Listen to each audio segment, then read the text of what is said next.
Ayan guys, good evening. Nagpapagas tayo ngayon dito sa gas station malapit sa atin. Ito na ngayon ang update sa gas. Grabe, Maxi Fuel nasa 81.63 unleaded.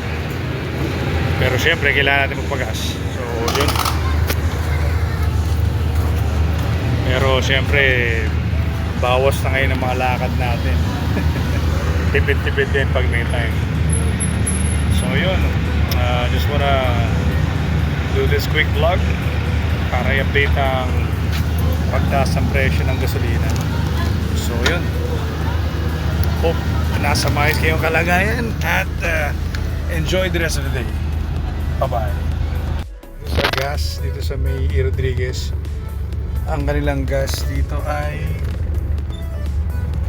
mura lang. Yan, nasa 74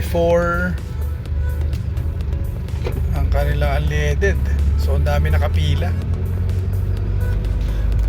Yun, so tingnan natin gaano katagal ang murang gas nila. Kasi may nakalagay doon, mahal kong Pilipinas.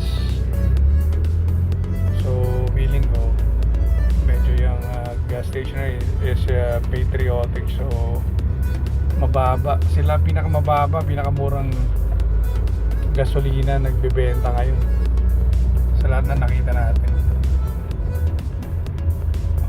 Yan, kaya asahan nyo sobrang haba ng pila dito yan sa may E. Rodriguez, sa may Moonwalk. So kung malapit kayo sa area, drop by kayo dito. Today is March 21, Saturday. So